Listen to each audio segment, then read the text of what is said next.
Welcome back to the Divorce and Money podcast. My guest today is Karen McMahon, high conflict divorce strategist, certified divorce coach, and founder of the Journey Beyond Divorce. Karen has spent over 14 years guiding men and women through some of the most difficult transitions of their lives, and she leads a national team of coaches doing the same.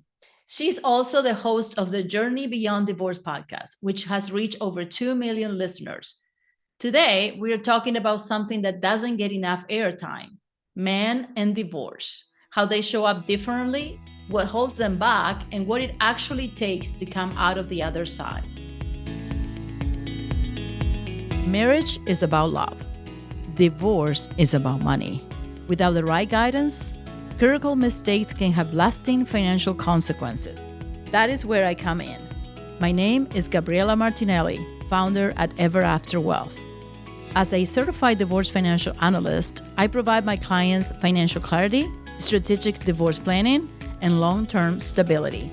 On this podcast, I am sharing what you need to know about getting through a divorce, protecting your legacy, growing your wealth and assets post-divorce, and figuring it out what you really want in this next stage of life. Let's get started.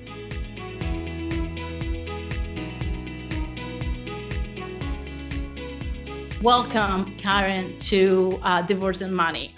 I am very excited for the conversation we're going to have today. I've been looking forward to this, and I'm very happy you're here. Well, thank you so much for inviting me. I am excited as well. Yeah, I think we're having a good conversation. And I remember when we talked about this, and I said to you, let's talk about men. And it sounded more excited than probably people are thinking that it was.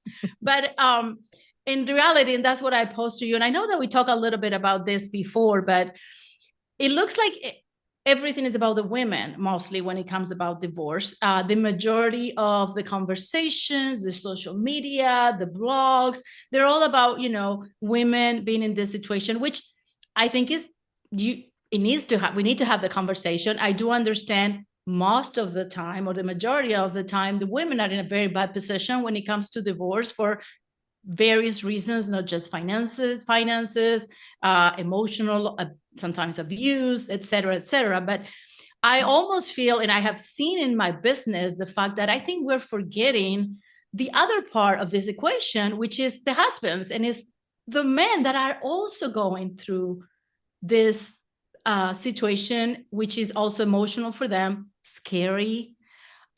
They're also angry, some of them. And I want to make sure that we clarify, we're not talking about the extremes, right? When you have this potential abuse, that there's a certain husband with certain behaviors towards the spouse. We're not defending that, but we're talking about those that are actually also victims on level, or some that are basically just going through this process, which is scary and emotional for everyone, right? Yeah, 100%. It's like, the vast majority of people getting divorced are heterosexual, which means they are women divorcing men. And I agree with you. There's a tremendous amount of incredibly valuable information that wasn't there when I was getting a divorce almost 20 years ago. And so that's beautiful.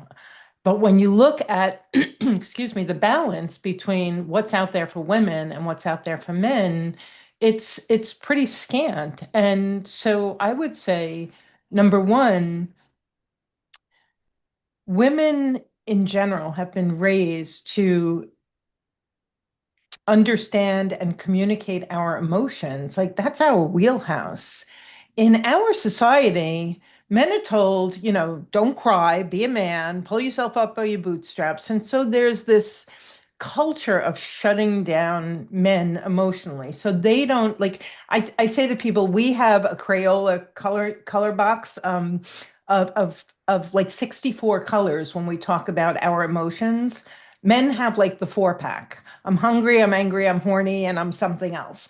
And they haven't developed it. And they haven't developed it because it really is shut down. It's like if you see a boy crying at 5, you tell him to be a big boy. At 7, you tell him to be a man. At 12, you're nervous. Like, why is my boy crying in public? So fast forward, these boys become men, they marry women, they've got no language, they've got no emotional maturity, no intelligence, and they slam up against women who are like, WTF? Like, what kind of a partner are you? And then they go into divorce, which is so emotional, and there's hardly any resources. And so it's so vitally important. If we want to bring down, which I do, the divorce rate, at least in second and third marriages, we have to attend to men. And I just want to say to the audience, I am involved in a lot of men's groups and men's work. There's a huge movement out there trying to support, educate, encourage men to be authentic, be vulnerable, and begin to process their own grief and anger and triggered reactions. So I am 1,000% on that page with you.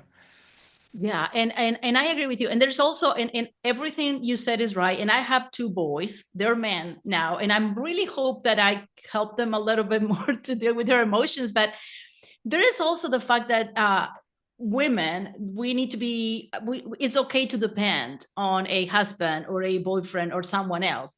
Men are supposed to support everyone, right? So it almost feel like, especially in the divorce world, is like asking for help, just asking for help on during a process that you and I both know is scary, but is complex. Like I deal with the finances, they're not easy.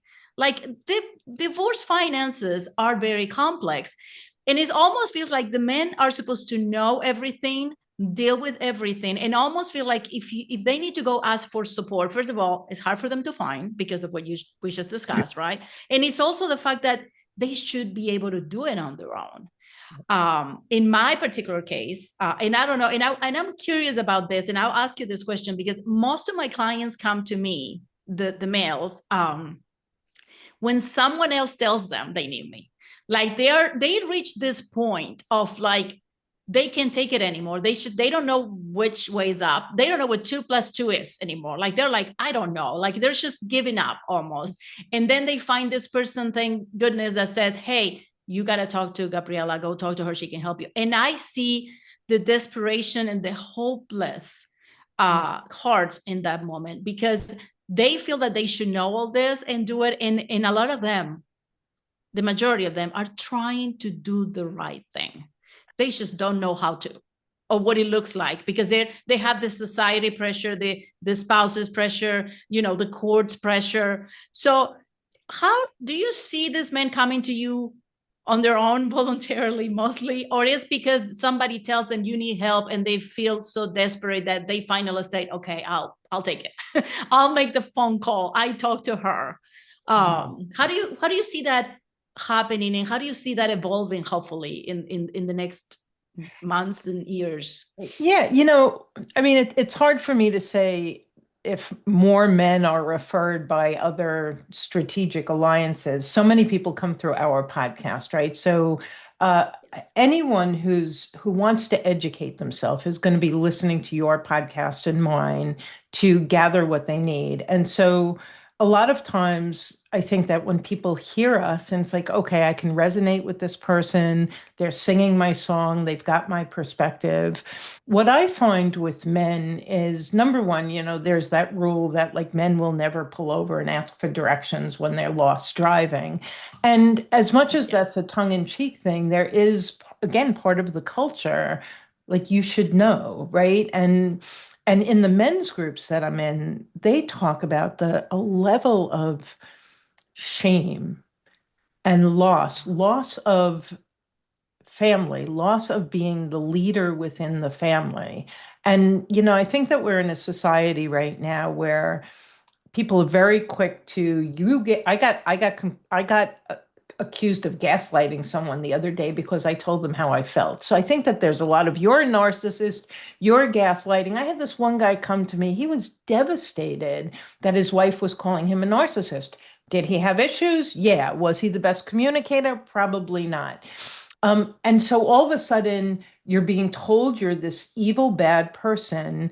You're kind of losing leadership, right? You're losing that position as the protector and the leader of the family. And so I would say that while divorce in general is totally overwhelming, and there are probably more women who are financially relying on their husbands, It doesn't mean that men going through divorce aren't struggling on all of these different fronts. And to your point, even if you're the moneyed spouse, the good guy syndrome, they're going to give away everything. They're going to actually negotiate too much away, especially if they have um, an aggressive or bully wife. And so it's so important that men understand the finances, come to somebody like me and work through the emotions and how do you negotiate the day-to-day conflict that comes up or being threatened that you've never been much of a parent so you're not going to get the kids. It's like I've been out working, I'm killing the bear, bringing it home, you're cooking it, right? Like we had this division of labor. So I do think that it gets very confusing, it gets very overwhelming, and I'm so glad that you're bringing this topic to the forefront because at Journey Beyond Divorce, we probably have 30 to 40% of our client base is men, and mostly they're female divorce coaches supporting females. And so we need more support for our men. Single women, you're going out there, you want to meet a good guy. He needs to process his stuff to be a good catch on the other side. Yeah, I agree with you. And the reason I'm bringing this conversation, and is because I have more and more men that are coming to me because they want to do the right thing. And I think this is great. And by the way, I listened to your last episode and talking more about this leadership that actually gets kind of, there's like a crack in this leadership in their emotional side for men. I think it was an excellent episode. And we're gonna put everything on the notes afterwards, but just as a side note, please go to Karen's podcast and listen to that because there's a lot of great episodes, but this one particularly was because I agree with that. And a lot of the times, on the other side, it feels like he's trying to control everything because, right, they're not great communicators because they're dealing with their own emotions and their feel. And it's very interesting because they're also going through this breakup. There's also grief. This relationship that is ending, it was their relationship too. It was their marriage. They also have dreams. They look differently than potentially what us women dream, right, of what our life will be. But they do, and they go from sometimes not being able to see their kids every day. And there's this almost belief, like I see it as this fog in the society. It's like the men don't care that much, so it's okay, they will be fine because they don't get to see their kids. And I feel like that is a struggle for a lot of my clients. Most of my clients, their struggle is their kids. They come Yeah. to me because of the money, but the kids and the being a parent and being that because, and by the way, I see that with my son. I know that he works all day and he's like every night I know she's sleeping, I go see her, my granddaughter, and that makes a difference. And when these men are going through this process, they don't get to do that anymore. No. And that affects everything, not just from being the head of the house and being a leader, which they probably are in their jobs, right? They own businesses and everything, but they're losing that part of their life too. And I think that affects them as much as it affects women. There's different fears, but it's there.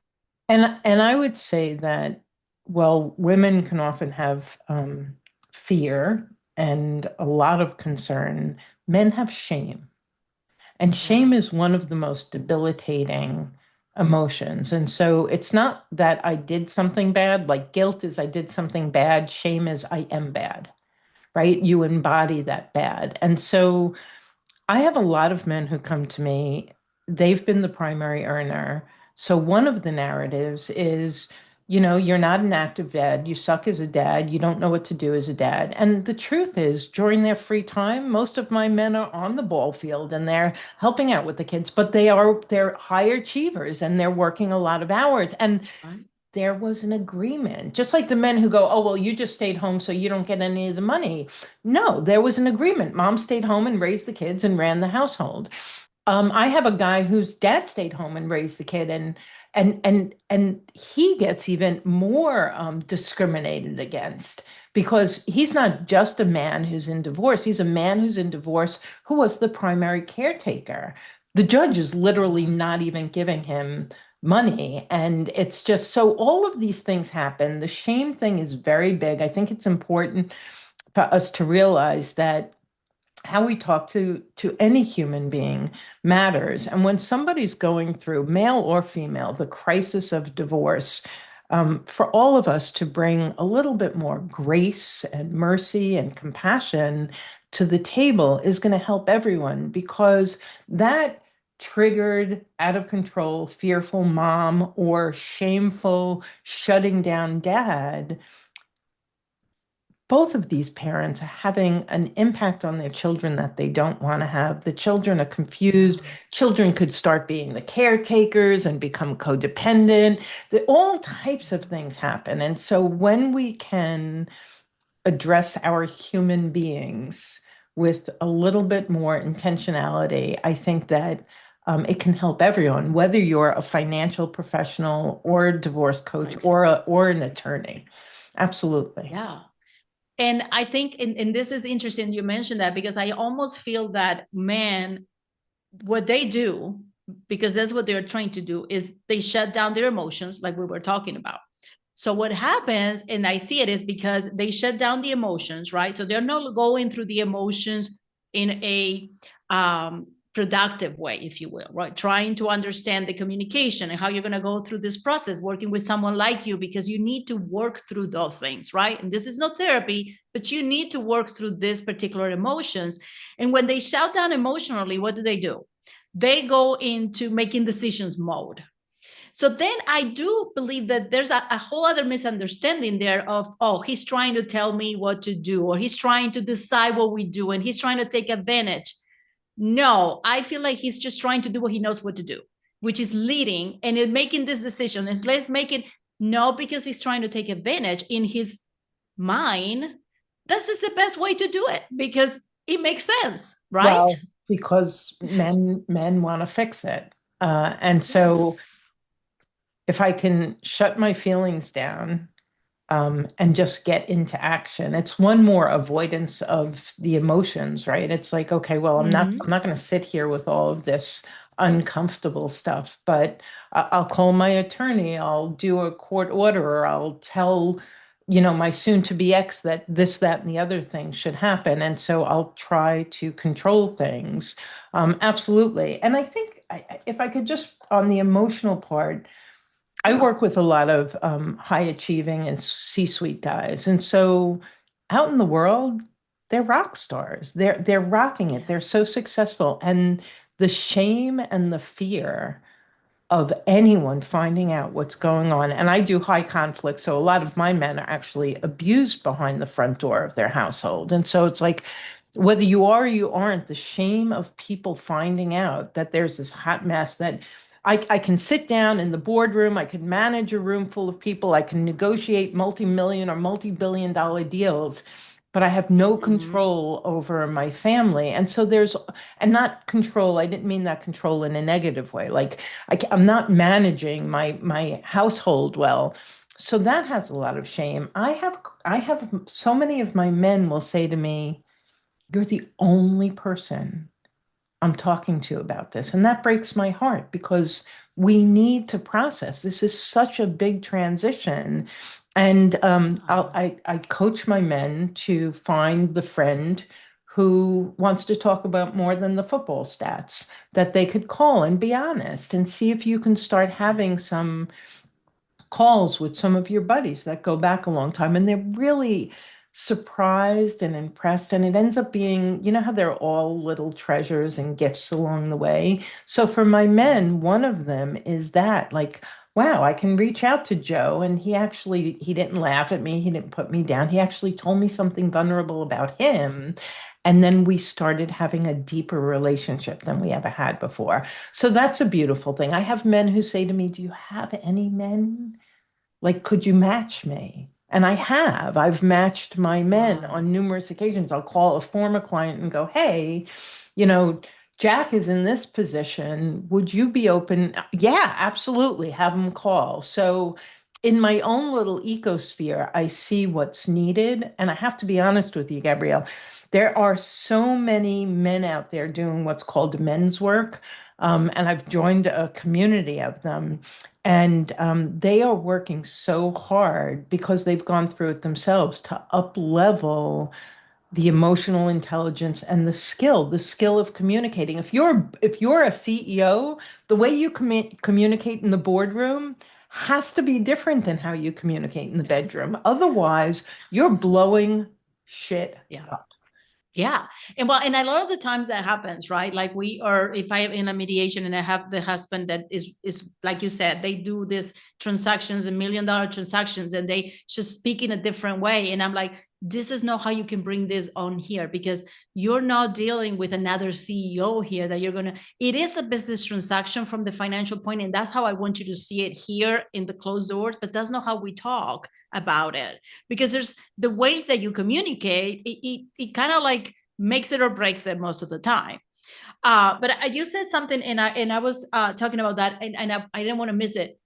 The the support system, the support system, they don't have it. I think that that is the one of the biggest uh, negatives, especially for men, because, and you see it all the way, you see it in social media, and there's the moms groups, and all the women, and they talk to each other, and they give advice to each other, and they are able to uh even insult or kind of like let it all out on an angry way, if you will, but with that understanding that they're all going to be for you there, they're going to support you, they're going to be like that, you go girl, understanding that you may not mean what you're saying, it's just like you got to get You out the steam, right? Like you got get it to get out. the emotion out.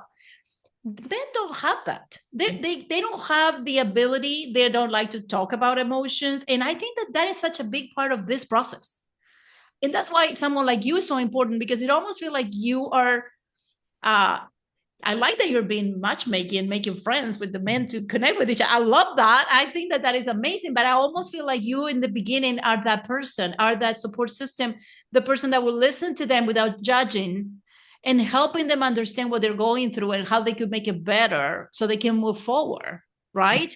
Because support system is important. I mean, you can have all the professionals, right? You can have me, you have an attorney, but I feel like that the role of the coach specifically is so different, like to have those conversations, and again, just blow out steam, just say it. Like I have clients that text me sometimes, I cannot believe she's doing the blah blah, and they are like, oh, I'm sorry, I know you're about the numbers. I'm like, it's fine, you had to get it out, you don't mean it, I get it, but everyone needs to say it out loud at some point, Yeah. right? I mean, we're human. So this is Yeah. the most multidimensional transition anyone goes through, right? It affects your kids, it affects your house, it affects your money, it affects your in-laws, it affects your social circle. It affects Yeah. every single area Everything. of your life. And so you really have to like be flatlined to not have a lot of emotion around this. And then the more chaotic the divorce, that's just going to ramp Yeah. up. And then you have people who are like throwing emotional grenades across the room at each other, and who's Yeah. imploding and who's exploding. So, and I'm going to blame you because you have ADD and you're an external processor and you talk too much and I take everything as fact. And all of a sudden, every little part of your person is being criticized and judged. I often will say to clients, if you could replace your judgment with curiosity, right? So the story, I know why he's doing that. No, you don't. I've been with him long enough. I know, no, you don't. So come at it with curiosity because you're actually going to learn something. When we come at things with judgment, we like close down possibility. When we come at it with curiosity and we ask questions, ask your kids, ask your spouse, ask questions. It allows for so much more. And I say that to my men too. It's like you don't know everything, and it's okay. You don't have to be ashamed to ask. And one of the only things I tell Gabriella is you must hire a CDFA or a financial expert. It's like the one thing, I don't care how much money you do or don't have. It's the one, because everyone's like, of course, I have to hire an attorney. It's like you also have to hire a financial person because actually there's more buckets about money than there are about kids that we're negotiating. Make sure you've got the expert. Your attorney is not a financial expert. Yeah.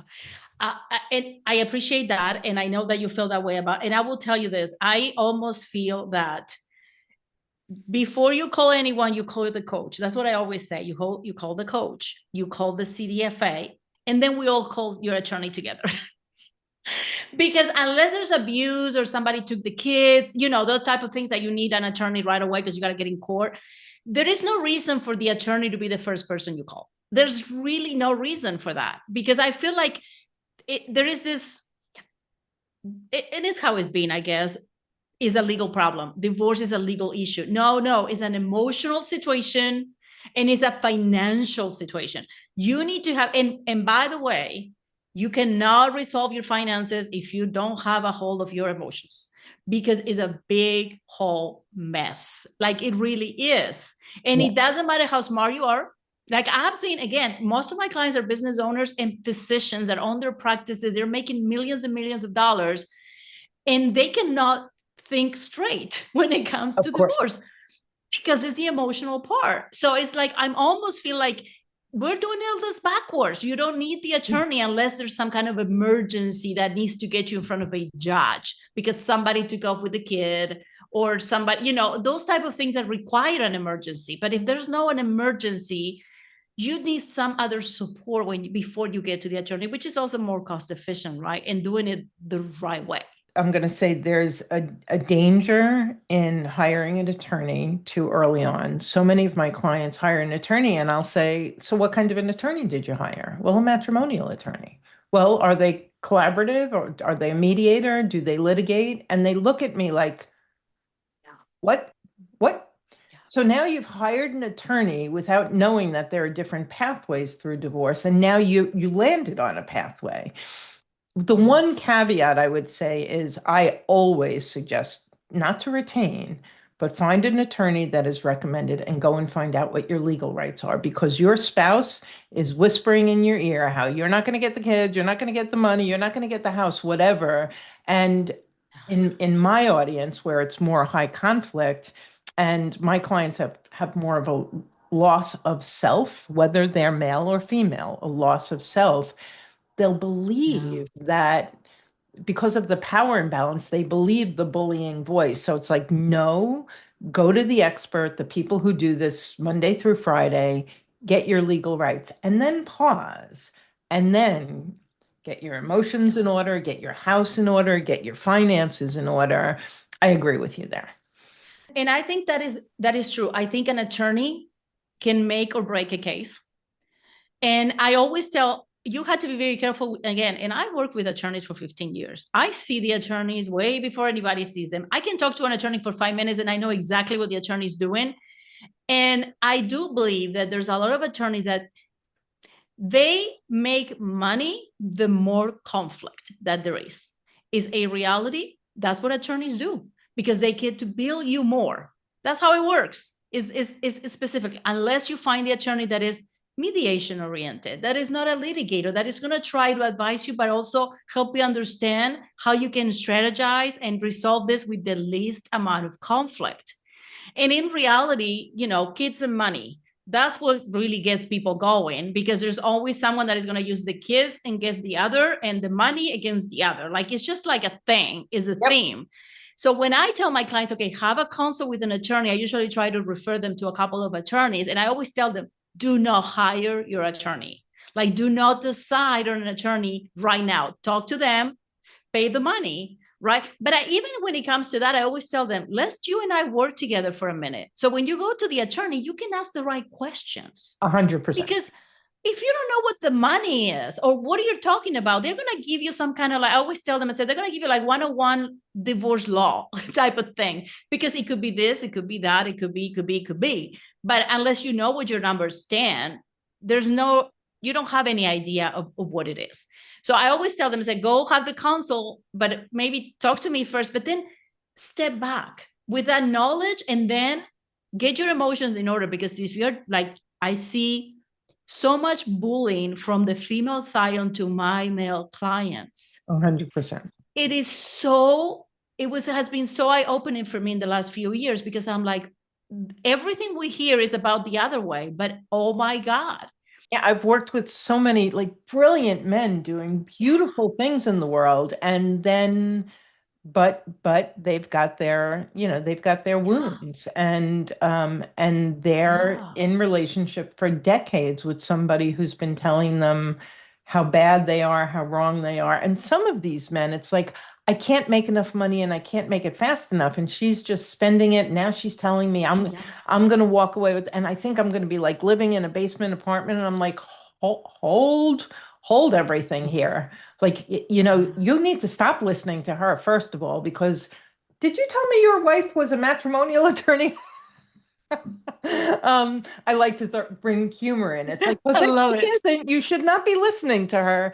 But I agree Oh, with you. And I said it earlier, that good guy syndrome, where I find myself saying, you're giving too much away. I'm not yes. suggesting you can't be generous beyond especially given your financial status. Yeah, of course you could be generous beyond, but you're not making this decision from generosity. You're making it from fear. You're making it from trying to take care of her. You're making it like you're going to have your kids in your life, and we want to make sure that you're solid and Yeah. set. And then to your point, with these high achieving guys, you need a financial person and a coach so that you can actually go to work every day, have your head about you, and not let all of that seep into the boardroom, the deals that you're making, the managers, and like biting people's heads off. I mean, when I think about the damage that can be done for high achieving men and women, but we're talking men today, when they're off their game because of the chaos of divorce, it's like you're about to split finances and you're going to be paying out for years. We need to keep you tracking true, making the money that you can make, and having a team that knows this world that can take care of all of this behind the scenes for you. Yeah, and be there for you. Yeah.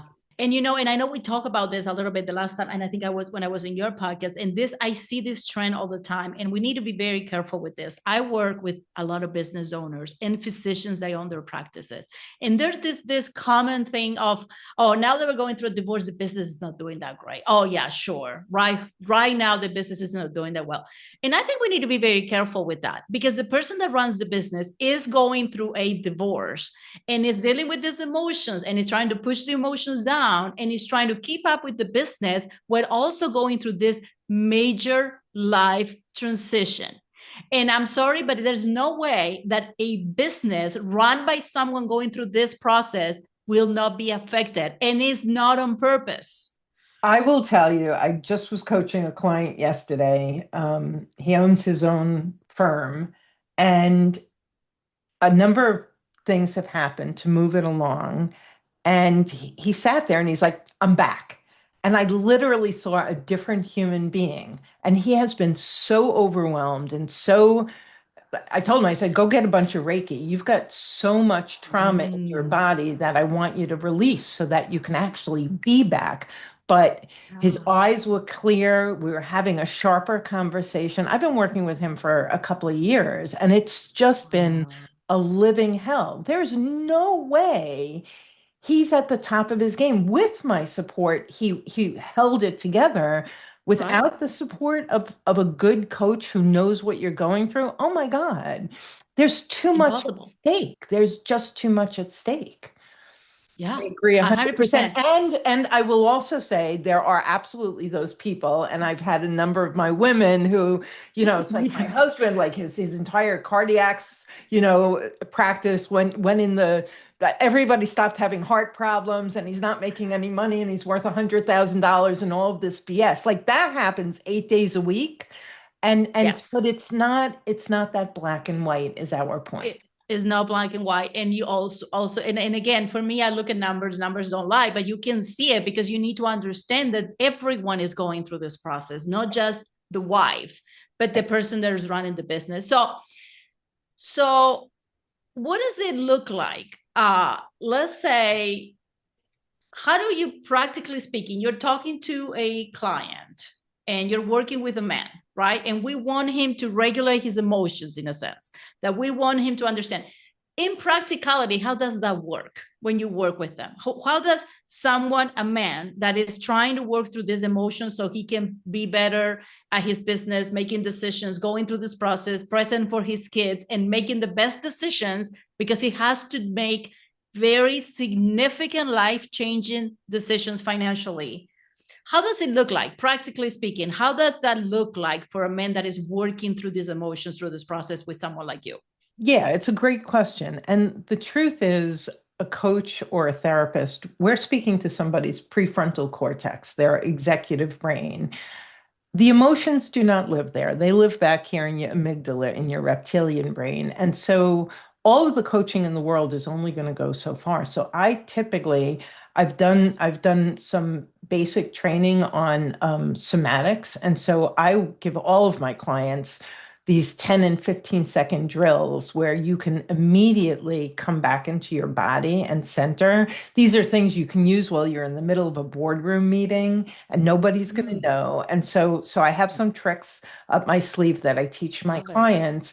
And then, like I did with this client, I strongly encourage them to do somatic healing. And I have, as you probably do, I have like such a wide roster of healers who do things that I don't Yes. do, whether it's hypnosis and tapping, or it's theta healing, or it's Reiki. And so, everyone's heard of the book, The Body Holds the Score. You can't go through all Wow. of this and then just soldier on, because when you soldier on, you're going to have a heart attack, you're going to get an ulcer, you're going to get migraines. Like the body is holding all of that. And so I have my quick drills for them, and then I will often invite them to do a little bit of work with a healer that I know. And every time they come back blown away. And I've got some guys who are like, that's too woo for me, Karen. And I'm like, I am not woo. And if you trust me and I trust them, go sign up and do it. See them. And I Yeah. promise you, you'll be happy. And so that's a vital piece of it. And the more pressure and the more responsibility you have, the more important it is that you take care of all aspects of your being. I love it. What does winning look for men in divorce for you? How does the for them to feel they're winning? What do you think that looks like for men? I am going to again caveat that I am a high conflict divorce strategist. And so many of my men are coming out of abusive marriages. Their number one win, and I'm thinking of five off the top of my head, their kids. They want 50-50. They want access to their kids. They want to adjust their schedules. They want to believe that they're a good father, and a lot of them it's heartbreaking, and I'll listen to them. I'm like, you're a Wow. great dad, and they're like, nah, no, I'm not. And it's because they've been conditioned to believe that. And so I would say winning for my men is absolutely having access to their children, being able to be that leader in their children's family. Most of them want to have an amicable co-parenting relationship, but so do my Yeah. women. And it's like, if you're in high conflict and the marriage was high conflict and the divorce is high conflict, trust me, the co-parenting is going to be high conflict. Like we're not There's no way changing around that. it. And so, but you Yeah. can do something. So even if you're in a high conflict co-parenting situation, you don't have to be high conflict. You can do everything with grace and mercy, regardless of what the other person does. And so you do have the power to lower it, not because you're controlling them, but because you're building capacity so that when they're like, nyah, nyah, nyah, you're not grabbing the phone or reacting. You're breathing through it. You're building capacity. It's like Gabriella always speaks that way. Of course, she's speaking that way. This isn't a surprise. She's very consistent. She shows up that way. So I really teach them to expect and accept how their spouse has been their whole life. Because if you can be expecting and accepting, so if you have someone who's difficult, every time I engage with him or her, I expect them to be difficult. When they're not difficult, great, it's a beautiful day. But you're not Yeah. like thrown on your ear and, triggered and getting into reaction. And that helps everybody. It helps the wife who might be triggered. It helps the children. So many of my dads have found that, Karen, I actually think I'm the safe parent. I'm Wow. the parent that the kids come to regulate, to share things. And teenage girls sharing more with their dad than their mom because they can be Yeah. themselves, because they're heard and seen. Because if mom isn't hearing and seeing dad, she's probably not hearing and seeing. Like how we do something is how we do everything. So um, And then I see these men just blossom because now it's like, not only can I be a rock star in my profession, but oh my God, in my home Yeah. during my custody time, I can have a beautiful influence on my children. And that's winning for them. The short answer is I would say across the board, it's access to an ability to positively influence the children. That's the win. And I love that you say that. And I will tell you this, in I have seen this a lot in my 22 plus years in doing this. We don't talk about the relationship, and I know I mentioned the kids and the parent, the father. There, when we talk about parental alienation, and of course we're not going to get into the legal term or the therapeutic tape, but the reality of it is like there is more of that coming from the mom alienating the father than the other way around. The problem, we don't hear about that, and I do believe that that is a very high point of contention. I see that. I tend to tell my clients, I send them a message on Father's Day, and I know the ones that are not being able to see their kids, and I know they're heartbroken. And these are, Devastating. again, women, men that are trying to do the best they can for their kids, and they are not, because they're being punished. Because, right, the money or the kids, and that's how we punish. And it's heartbreaking. Um, so I know we're running out of time, and it's kind of interesting because I could talk for 3 hours, and I know we can't I love because this we have topic to go. too. I know. What do you think? So I have two more questions, but the one is, what do you think that men underestimate the most about this process? They start this process. What is the topic or the thing about a divorce that men underestimate, that they're surprised about being in the middle of this? What is that the one thing that they didn't see coming, and that they find themselves in the midst of this and finding, oh, I didn't think this was going to go this way?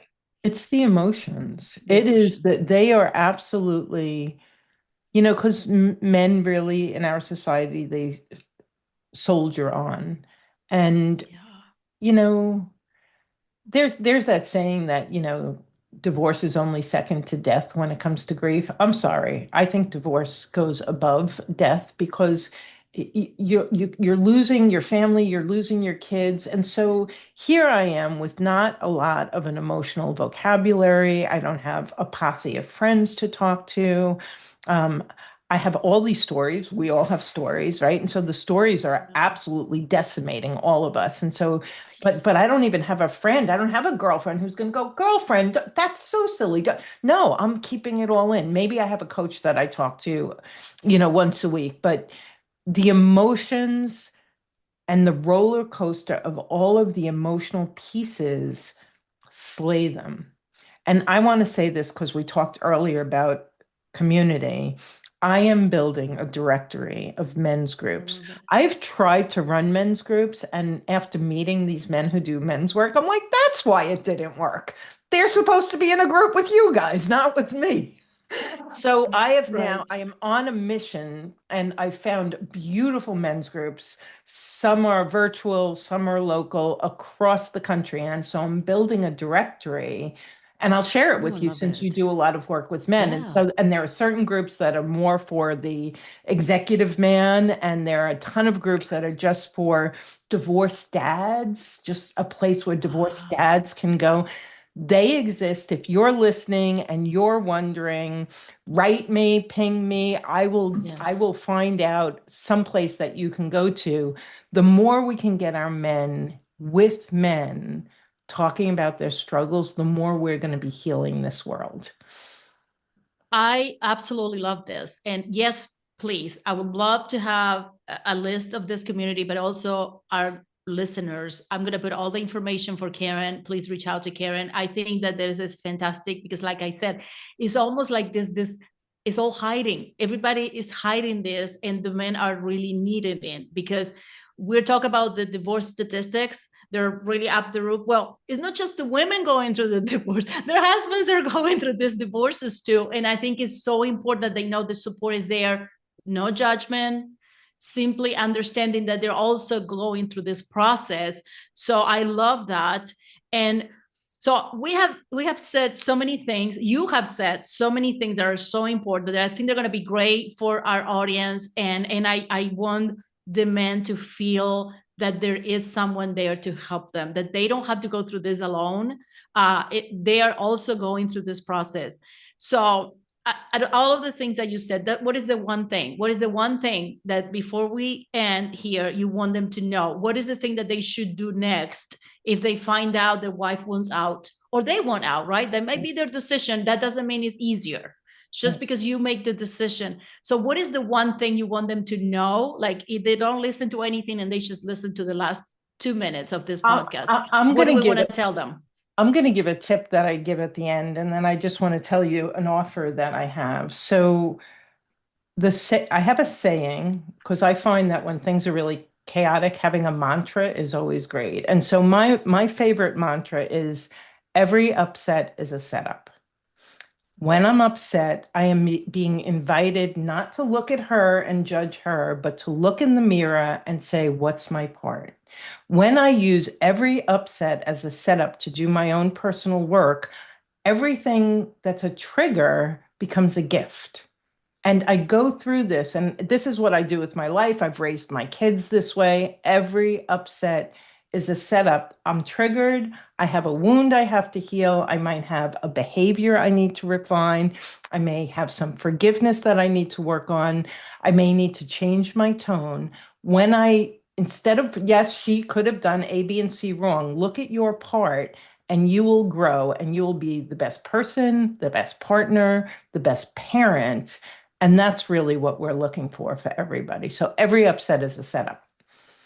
I love that. That's going to be my mantra too. I think that is just so brilliant. Yes. Okay. I can't say anything else. That has to be the end. What's your offer, Karen? So 2 things. One is what I realized this past year, I started doing this research, and there are so few women coaches helping men, but there are even fewer helping these like high achieving C-suite men. So I've created a concierge program for high achieving C-suite men. If that's you and you're interested, let's get on the phone and talk. I love it.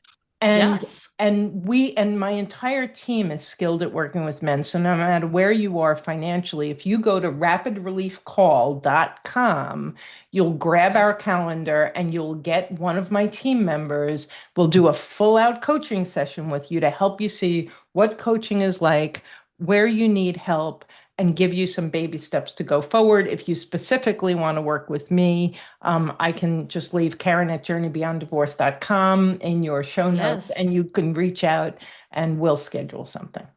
Oh, I love it. Yes, all of this will be in the notes. I really think, I hope that everyone that listens to this podcast, this episode particularly, goes there and gets at least the one call to understand how much you can help. I'm really interested in that. I love that because I think it's needed. And I do have the same issue, like where are the professionals helping the men? Because you have to help them in a very different way. The communication is different. The need is different. The outcome is different. So I absolutely love this. Karen, I am so glad we had this conversation. I am so glad. I feel like we need to do this again, and we need to dive deep into probably other topics because there's so many. So maybe we'll talk about this as well, because I feel like there's so many things we need to talk to help this man going through this process. So thank you again for being here. I appreciate you. And thank you, everyone that is listening to us.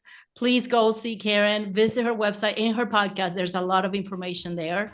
And I will see you next time in the Divorce and Money podcast. Thank you. Bye-bye. Thank you so much for listening to the podcast. If you're going through a separation or divorce, please contact me through my website at everafterwealth.com. I would love to be a resource and partner as you navigate this season and prepare for your financial future. I'll see you in the next episode.